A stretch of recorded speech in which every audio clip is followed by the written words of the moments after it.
It is my honor tonight to welcome Elder Jeffrey Holland.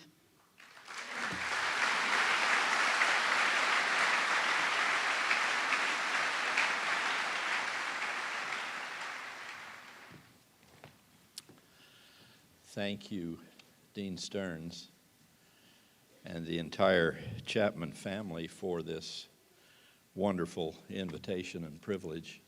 Thanks to all of you for coming. I'm still smitten by those students. You led with your strength and won our hearts. I've spent a fair amount of my time on a university campus, and I was grateful that you dressed them in cougar blue tonight. That was, you go the extra mile here at Chapman. But the best part of that job in my professional life was working with the students, and that was evident again tonight about why we all feel that way, why we love a university campus. And I just need to say that perhaps second only to my life on the Brigham Young University campus in Provo, it may well be that I feel more comfortable at Chapman than any other campus I've been on in this country. The spirit here seems to me to be so comparable and so marvelous. It was, this is a very personal return for me, as has been noted tonight. Exactly 10 years ago, Dean Ron Farmer, who's here, my friend Ron, who was Dean Stearns' predecessor, has come back from Ecuador for tonight. He allowed me to help launch the Fish Interfaith Center here on campus. That was a tremendous evening for me, and it remains in my heart as a very, very sweet experience, particularly a sweet interfaith experience. My thanks to those at the Fish Center, to President Doty, who's not well tonight, and we send our faith and our prayers and our love to him. And to all who've invited me to come again. That's a great risk. I promise if you keep inviting me, I'll keep coming until I get it right, I guess. There are many ways that we could develop tonight the theme of and the great need for interfaith activity. In that event 10 years ago, I used as my text the 10 verses from the 9th chapter of Mark, declaring that all things are possible to him that believeth. It was the moving New Testament story of the father who pled with Jesus to bless his son, who was subject to constant life-threatening seizures. Tonight, I'd be happy to have all of you remember that story and let it provide the context, the backdrop, if you will, for another kind of interfaith opportunity 10 years later, in some ways in which the world has changed even in that decade. We should all remember that such opportunities do not require us to compromise either our personal or our institutional commitments to in deference to some differing doctrinal matter, something Dean Stearns has just alluded to. I am aware, and by definition, we're here to talk about interfaith opportunities and interfaith language. My history and tradition and love will be coming from a Christian vocabulary, but I hope my Jewish friends and Muslim friends and Buddhist friends and Hindu friends in the audience will understand that, and that I can still convey my love broadly. So please be aware that this isn't an ecumenical statement tonight. We are all who we are, and doctrinally all of us believe what we believe. But so much of what we all hold dear in our faith, whatever it is, we hold in common. And it is so good and so broad and so potentially powerful in addressing the ills of society or the ills of individual people that we ought, in the fellowship of such brotherhood and sisterhood, work together more than we do. Whatever our religious affiliation, we all share concerns, dozens, about the spread of pornography and the spread of poverty, of abuse and abortion, of illicit sexual transgression, of violence, cruelty, temptation. Surely there is a way for people of goodwill who love God to stand against the forces of sin and error and abuse, of whatever kind. In this we have every right to be bold and to be believing. For if God be for us, who can be against us? You all serve and teach and labor in your own way in that confidence, or you would not be here tonight. And so do I, at least try to do so. And in doing so, I believe we can trust in that next verse from Romans as well. He that spared not his own son, but delivered him up for us all, how shall he not with him also freely give us all things?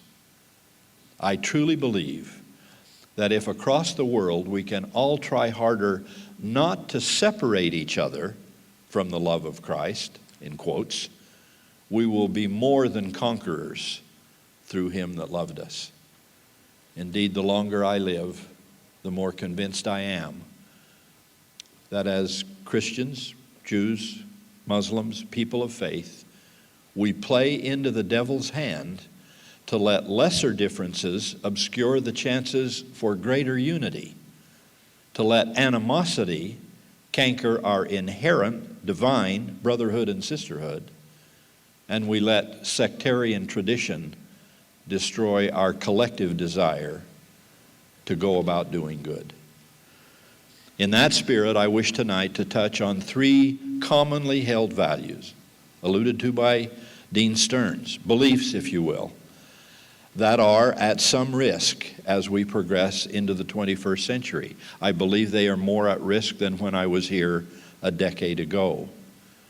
You will recognize quickly that these are not new issues in that sense, but they're under fire in new ways. You will also recognize that they are not doctrinal in any traditional narrow sectarian way. No, they are just large concepts, principles, so fundamental to all of us that any threat to them anywhere is a threat to everyone everywhere. These issues deserve our interfaith attention and our interfaith protection because there's always strength in numbers. The three issues I wish to discuss are faith and family and religious freedom. First, faith, the crucial, central, fundamental principle that really brings us together tonight, whatever our institutional affiliation. In his influential book of a few years ago, A Secular Age, Charles Taylor called secularism the shift from a society in which it was virtually impossible not to believe in God to one in which faith, even for the staunchest believer, is only one human possibility, among others. Belief in God, he said, is no longer axiomatic. Our era has been given other labels, post-Christian and postmodern, to name two, but they are of a piece with Taylor's thesis. Such an age, whatever it's called, has created a climate for popularizing the diminution, or at least the minimizing of religious faith in a way that is unprecedented in Western culture, or certainly in American culture. Just so very few years ago, anyone openly advocating atheism would surely have had a scarlet A seared upon his or her breast as a warning to all who would come near. But listen now to Richard Dawkins. Quote, "Only the willfully blind could fail to implicate the divisive force of religion in most, if not all, of the violent enmities in the world today. Those of us who have for years politely concealed our contempt for the dangerous collective delusion of religion need now to stand up and speak out." Close quote. And many have, and many do, and many will. After Sam Harris published his provocative The End of Faith a decade ago. Christopher Hitchens, Daniel Dennett, Dawkins himself, and their brand of new atheists, as they are called, have achieved near celebrity status. Am I a little low? Am I not? Thank you. Okay. Doesn't want to stay. Maybe that's why it wasn't up there. That'll work. Yeah.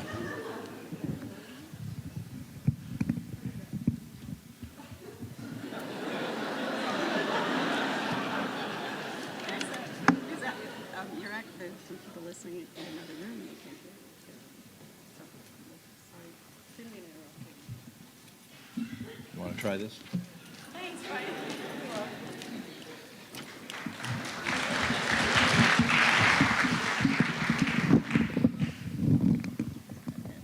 Good work. Thank you. You're welcome.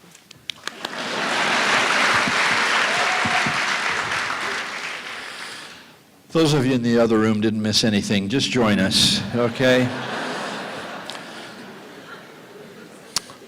The group of men I've just listed, called popularly in the press as the New Atheists, have achieved near celebrity status, publishing a deluge of texts decrying belief in God. Hitchens spoke for most of them when he said, "One reason I've always detested religion is its sly tendency to insinuate the idea that the universe is designed with you in mind, or even worse, that there is a divine plan into which one actually fits." Of course, I might add as a side note tonight that Hitchens passed away not long ago and may now have newer views on the idea.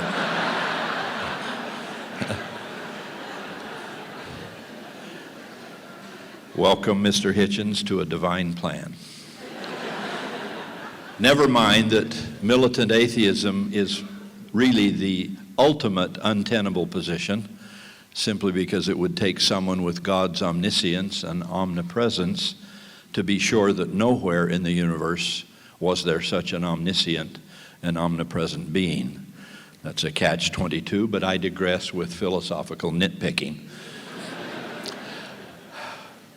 Then we have the larger ranks of agnostics, the more nuanced of which pick and choose from the smorgasbord of religion, admiring the rational or perhaps the service-oriented or maybe the pro-social parts of religion, while eschewing any claims of ultimate truth or doctrines of salvation and any consideration of life after death.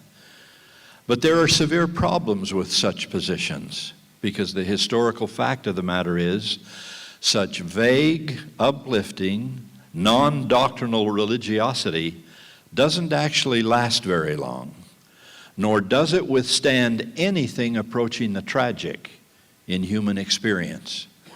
To quote one national commentator, "The religions that grow, succor, and motivate people to perform heroic acts are usually theologically rigorous. They're arduous in practice and definite in their convictions about what is true and what is false." I loved what Chief Rabbi Lord Jonathan Sacks of Great Britain said just a few years ago in this same vein. He said, "You read Jane Austen and you put it back on the shelf, and it makes no further demand of you until you feel like reading it again. But you read a sacred text and you put it back on the shelf, and it is still making a demand of you hours later, days later, weeks later. It is saying this is a truth to be lived." That is the difference between religion and culture. Unless you hear a command or an obligation that comes from beyond you, and I would add from above you, you will not be able to generate sustainable, actionable faith. Close quote. But such persuasive insight notwithstanding, the cultural shift of our day, including in the United States, continues to be characterized by less and less affiliation with organized or institutional religion. In the last 5 years alone, The religiously unaffiliated have increased from just over 15% to just under 20% of all U.S. adults, the Pew Forum on Religious Life recently reported. Their ranks, continuing the Pew Report, now include more than 13 million self-described atheists and agnostics, nearly 6% of the U.S. public, as well as nearly 33 million people, roughly 14%, who profess some kind of devotion to things spiritual, but say they have no particular religious affiliation with an institutional church. As a result of this, or at least concurrent with this, is the bad news that 3/4 of the public, 72%, see religion losing its influence in everyday American life. The good news is that most of those people say this is a bad thing. This trend of declining institutional identification and impact is more severe in the younger age ranges, with 1/3 of all U.S. adults under 30 now counted among the religiously unaffiliated. Allow me one more aside. Inasmuch as more than 2/3 of the religiously unaffiliated nevertheless do say they believe in God, it may well be that part of the reason for this drift away from formal church affiliation has something to do with how churches are perceived. More than 2/3 of the religiously unaffiliated say religious institutions are too concerned with money and too deeply entangled in politics. A word to the wise for all churches. Now, in the face of such waning religiosity, or at the very least waning religious affiliation, all of us, thus our interfaith theme tonight, must be ever more effective in making the persuasive case for why both religious belief and institutional identity are more relevant than ever and deserve continued consideration and privilege within our society. Such appeals, however, will be met with increasingly sophisticated arguments, including some from the legal profession.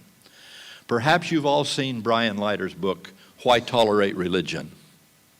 In it, Leiter, professor of jurisprudence and director of the Center for Law, Philosophy, and Human Values at the University of Chicago Law School, argues that Western democracies are wrong to single out religious liberty for special legal protections. Fortunately, he does make a considerable case for freedom of conscience, which is at least half a loaf, an important half. But his argument does, in the end, undercut institutional protections that have been important in the past and may be even more important in the multicultural future of this country. It is encouraging that, at least at present, our First Amendment commits us to the more protective interpretation of religious freedom. We will see what future interpretations of the Constitution might bring.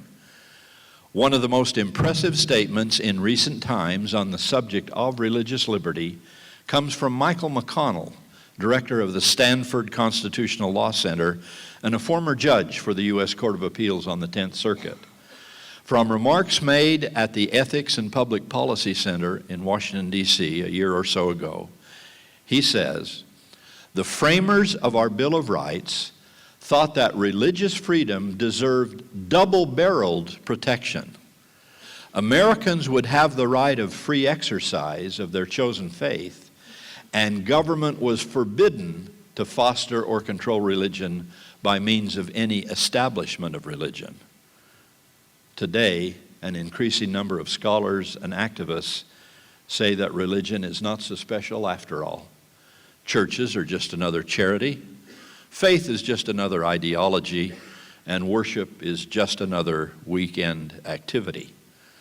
All Americans, believers and non-believers alike, should resist this argument, McConnell continues. The religion clauses of the Constitution were the culmination of centuries of theological and political debate over the proper relationship between spiritual and temporal authority. Religion is an institution. It is a worldview. It is a set of personal loyalties and a locus of community, an aspect of identity and a connection to the transcendent.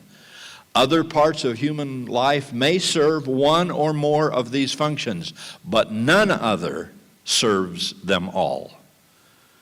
To believers, the right to worship God in accordance with conscience is the most important of our human rights.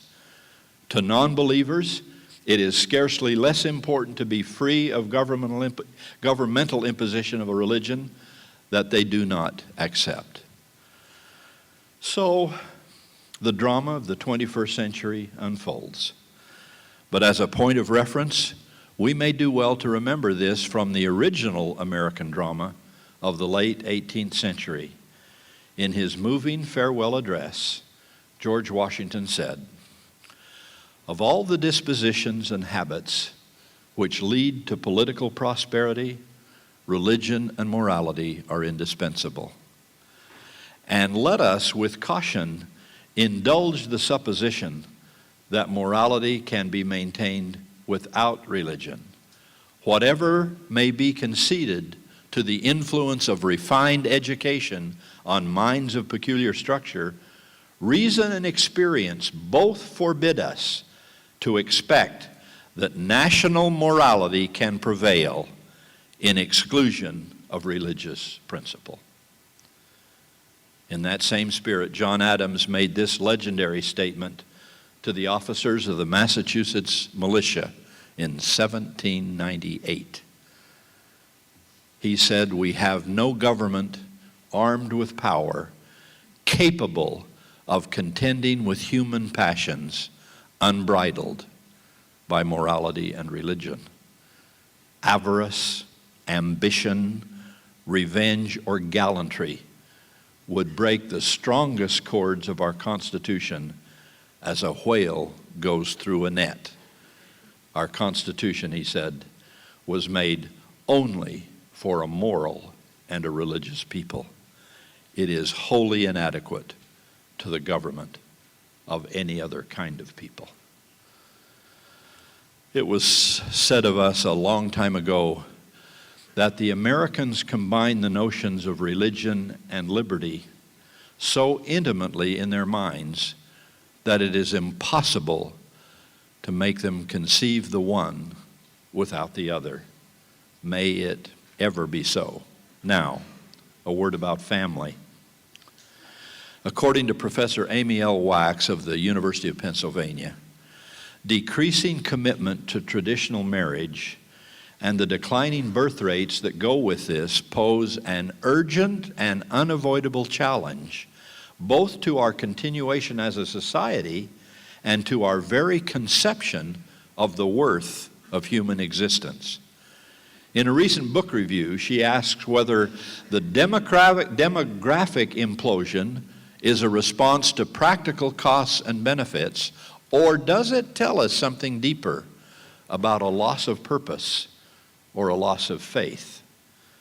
In an article in the Weekly Standard, Jonathan Last said it may well be the latter. He argues that the loss of religion in America has indeed contributed to the decline in marriage, decline in birth rates, decline in family solidarity, and in fact has affected a robust democracy. Marriage, he writes, is what makes the entire Western project. Liberalism, the dignity of the human person, the free market, and the limited democratic state. Marriage makes all of that possible. This plea for marriage was underscored in a recent article from the Witherspoon Institute.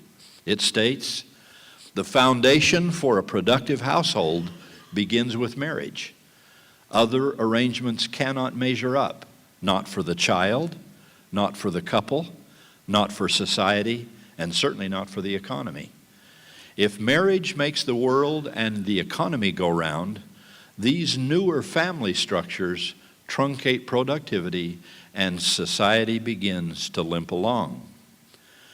The gifted Michael Novak takes a similar tack in his eloquent commentary on the family. Clearly, the family is the seedbed of economic skills, money habits, attitudes toward work, the arts of financial independence. The family is a stronger agency of educational success than is the school. The family is a stronger teacher of the religious imagination than is the church. Political and social planning in a wise social order begins with the axiom, what strengthens the family strengthens society. Highly paid, mobile, and restless professionals may disdain the family, having been nurtured by its strengths, but those whom other agencies desert have only one institution in which to find essential nourishment. It is the role of a father, a mother, and of children. That is the absolutely critical center of social force. Even when poverty and disorientation strike, as over the generations they so often do, it is family strength that most defends individuals against alienation, lassitude, or despair. The world around the family is fundamentally unjust. The state and its agents, and the economic system and its agencies are never fully to be trusted. One could not trust them in Eastern Europe, in Sicily, or in Ireland, and one cannot trust them here. One unforgettable law has been learned painfully through all the oppressions, disasters, and injustices of the last 1,000 years. If things go well with the family, life is worth living. When the family falters, life falls apart. With current statistics telling us that worldwide there are 40 million abortions a year, and that 41% of all births in the United States are to women who are not married, we should be declaring boldly that inherent in the very act of creation is for both parents a lifelong commitment to and responsibility for the child they created. No one can with impunity terminate that life, neglect that care, nor shirk that responsibility. Paul wrote to Timothy, "But if any provide not for his own, and especially for those of his own house, he hath denied the faith, and is worse than an infidel." If Paul could see our day, surely he would repeat that counsel and would mean more than providing physical nourishment, essential as that is. If we want democracy to work and society to be stable, parents must nourish a child's mind and heart and spirit as well as its body. Generally speaking, no community of whatever size or definition has enough resources in time or money or will to make up for what does not happen at home in a family circle. So rather than redefining marriage and family, as we see increasing numbers around us trying to do, our age ought to be reinforcing and exalting that which has been the backbone of civilization since the dawn of it. I leave with you this final quote on that subject from David Brooks, with a phrase or two of my own added. Brooks of the New York Times says, "At some point over the past generation, people around the world entered what you might call the age of possibility," another label for our day. They became intolerant of any arrangement that might close off personal options.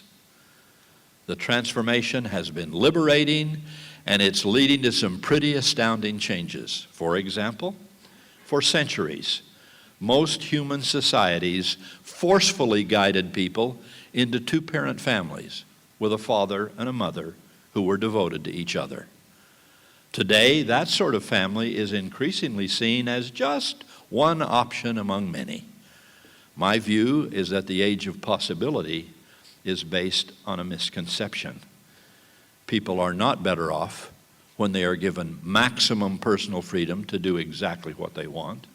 People are better off when they are enshrouded in commitments that transcend personal choice. Commitments, in this case, to traditional marriage and time-honored family life. Close quote.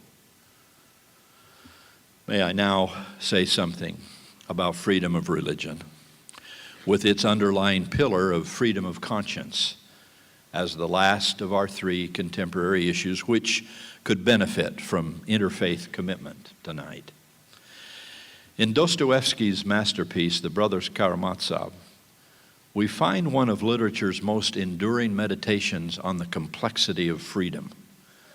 In the section featuring the Grand Inquisitor, a clergyman interrogates the Savior after he's returned to earth, only to be arrested by church authorities. Quote, "For the Grand Inquisitor, what Jesus brought into the world was freedom," writes Simon Critchley, "specifically the freedom of faith." And this is where perhaps we begin to sympathize with the Grand Inquisitor. He says that for 1,500 years, Christians have been wrestling with this idea of freedom. The Grand Inquisitor says that he himself, when younger, also went into the desert, lived on roots and locusts, and tried to attain the perfect freedom espoused by Jesus. But now it's ended and over for good, he adds. After 15 centuries of struggle, the church has at last vanquished freedom and has done so to make men happy. Close quote. Aside from condemning the traditional Christianity of the time, as that passage does, the sadness here, of course, is that the Grand Inquisitor's position is tragic. He yields to the thought that the truth which sets us free is too demanding. It's too insistent. Ultimately, it's a bridge too far. But as Christ himself taught, so say we, that although freedom is demanding, it is not too demanding. God has optimistically endowed humans with both the ability and the responsibility to make choices with the hope, indeed with the confidence, that we will ultimately choose that which benefits the individual and the larger society in which those individuals live. At its best, this is precisely the hope of democracy. Inherent in liberal democracy is an assumption. It is a hope, a belief that free people will use their liberty to choose good over evil, right over wrong, virtue over vice. For that reason, the United States continues to espouse civil liberties, including that precious first freedom of religion, which informs the choices we must all make in life. Does religious freedom and its open expression matter beyond one's individual faith or his particular or her particular religious persuasion? Allow me a long anecdote on that subject from my friend and fellow Latter-day Saint Clayton Christensen. Clayton, a distinguished professor at the Harvard Business School and perhaps the most sought-after consultant in the business world today, said, "I learned the importance of this question in a conversation 12 years ago with a Marxist economist from China who was nearing the end of a fellowship in Boston, where he had come to study two topics that were foreign to him in China: democracy and capitalism. I asked my friend if he'd learned here anything on these topics that was surprising or unexpected. His response was immediate. He said, "I had no idea how critical religion is to the functioning of democracy and capitalism." He continued, "In your past, most Americans attended a church or a synagogue every week. These are institutions that people respected. When you were there, from your youngest years on, you were taught that you should voluntarily obey the law, that you should respect other people's property, that you should not steal. You were taught not to lie. Americans followed these rules because they had come to believe that even if the police didn't catch them when they broke a law, God would catch them. Democracy works, the man continued, because most people, most of the time, voluntarily obey your laws. You can say the same for capitalism, he continued. It works because Americans have been taught in their churches that they should keep their promises. They should not tell lies. An advanced economy cannot function if people cannot expect that when they sign contracts, the other people will voluntarily uphold their obligations. Capitalism works because most people voluntarily keep their promises. Such expressions mirror those of Lord John Fletcher Moulton, the great English jurist, who wrote that the probability that democracy and free markets will flourish in a nation is proportional to the extent of obedience to the unenforceable. Fortunately, we're hanging on to some symbols of what the founders gave us by way of such a public religious heritage. Though in light of what Clayton just shared with us in that story, you may find this as ironic as I do, that it came from someone in mainland China. On Chinese social media, the religious iconography of the inauguration ceremony stimulated an interesting discussion about the role of faith in American democracy. Some Chinese find it unbelievable that this secular country's democratically elected president is sworn in with his hand on a Bible, not on the Constitution. And he is facing a court justice, not the Congress of the United States. That was written by a Chinese blogger and had been forwarded around the world several thousand times. But actually, the gentleman goes on, this is the secret of America's constitutional democracy. It's not just the Constitution or the government separation of powers. Above that is natural law, guarded by a grand justice. And below is a community of Christians or other religious believers united by that belief. Of course, America is much more than a community of Christians. We're more than that here tonight. But it may be sufficient to note that someone in China sees enough evidence or knows enough history to believe that this country still has a strong streak of Christian religious belief in her. We hope so. We pray so. Speaking of constitutional protection for religious freedom, Elder Dallin H. Oakes, my apostolic colleague in the Church of Jesus Christ of Latter-day Saints, recently said to a national audience, religious teachings and religious organizations are vital to our free society and therefore deserving of special concern and constant protection and of interfaith action. Religion must retain its preferred status in our pluralistic society in order to make its unique contribution, its recognition and commitment to values that transcend the secular world. This preferred status, Elder Oak said, must include more than a believer's right of conscience. The Second Vatican Council's Declaration on Religious Freedom persuasively declares that individuals do not practice their religion as a solitary act, but they practice it together with one another. Our right to the free exercise of religion must apply when we act as a community. As elaborated by Matthew Frank of the Witherspoon Institute, the vitality of faith comes in its communal character, in the individual's fellowship with others whose views support, inform, and refine his own, including the right to undertake educational, cultural, charitable, and social efforts as they see fit. Cardinal Francis George recently spoke on our campus at Brigham Young University. There, his principal theme was threats to religious freedom in America that are new to our history and new to our tradition.